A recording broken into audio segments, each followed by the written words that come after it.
You can run from the police. You can hide from your enemies. But you cannot escape the people who own every line of code, every account, and every trace of your existence. Welcome to the digital underworld, where I am the Russian Mafia's most dangerous weapon. I don't kill people with guns. I erase them from existence with a keyboard. And the story of how they turned me from an innocent boy into a criminal ghost will make you rethink every click you make. Part 1. The click that changed everything. It all started when I was 14. In a poor town in Novosibirsk. I didn't hack for fame. I hacked the school's attendance system just to erase 9 days of skipping class. I was terrified that my mother, a woman draining her life away working double shifts at a textile factory, would shatter if she knew the son she pinned all her hopes on was slipping away. It took only 40 minutes on a battered second-hand laptop to turn 9 absences into 0. Perfect. That night, my mother brought home a cake that cost her 2 hours of wages to celebrate my academic achievements. I ate every single crumb, because leaving any would be an insult to her sweat and tears. Part 2. The Devil's Test. In my youthful arrogance, I bragged about my exploit on a shady tech forum. I only described the concept, but it caught the attention of an anonymous user. A message arrived. You think faster than your tools allow. Let me help. Attached was the most advanced cyber attack software suite I had ever seen. From then on, the challenges began. Bank servers, logistics databases, government systems. With every successful breach, thousands of dollars in cryptocurrency flowed into my wallet. At 15, I made more in 3 hours than my mother worked all month to earn. Part 3. The boy WHO never existed. That fleeting glory ended on a Tuesday afternoon. I was summoned to an empty apartment. 2 men were waiting. The older one recited my real name, my sister's school, and my mother's factory shift hours flawlessly. He said, "You passed the test. That forum belongs to us. From now on, you work for us." There were no threats, because the list of my family's addresses was already the most cold-blooded death sentence. At 18, I was uprooted to St. Petersburg. A luxurious apartment, computer rigs worth a fortune. But then I realized, my old email didn't work. My social media vanished. My school records were wiped clean.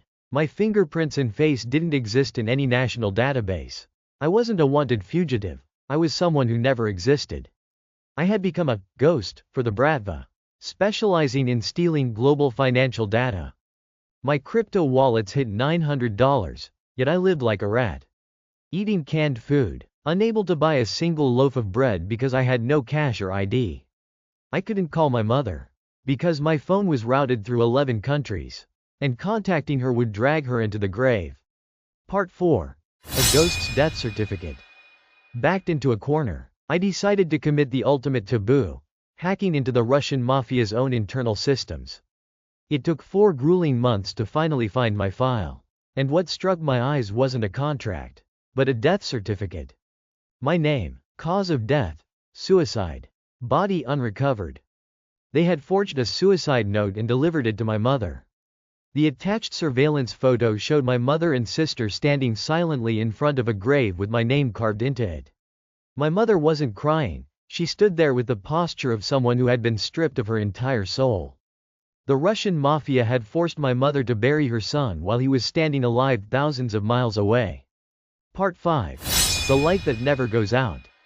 That truth awakened the hacker inside me. I spent the next 6 months planning my counterattack. I didn't create malware.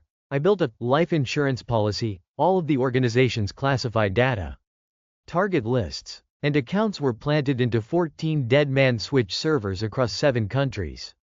If I didn't log in every 72 hours, everything would automatically release to the FBI, Interpol, and the global press.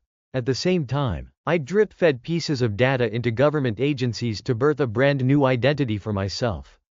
I boarded a 31-hour slow train back to Novosibirsk, leaving everything behind. Standing in front of the rundown apartment door, my heart pounded. The hallway porch light outside my house was still on, in broad daylight, because a mother, even after burying her child, stubbornly leaves the light on, clinging to the insane, desperate hope that maybe, just maybe, her boy will find his way home. I knocked. My mother appeared. Her hair was white, her face hollow, She stared at me for 7 seconds, the longest silence of my life. No screaming, no tears. She grabbed my jacket, yanked me inside, and deadbolted the door as if terrified the world would steal me away again. She pressed her rough hands against my cheeks and breathed a single word: warm. The dead are cold, but I was standing right there, warm, and truly alive. Today, I am an undercover roaming computer repairman. With no taxes, no digital footprint. The mafia knows where I am, but they wouldn't dare touch me because of that, life insurance. I'm not entirely free, but every night, I get to sit and eat soup at the kitchen table, listening to my sister talk about school and the old radiator clicking away. The mastermind who holds the keys to crash the financial systems of 6 nations has now found true safety under a porch light that a mother absolutely refuses to turn off. That's the story of my life, a hacker for the Russian Mafia. Although this story is fictional, the reality is that Russian criminal syndicates frequently recruit young hackers through online forums. If this ending was different from what you expected, let me know in the comments what you thought would happen. Don't forget to hit subscribe so you don't miss the next breathtaking script. See you in the next video.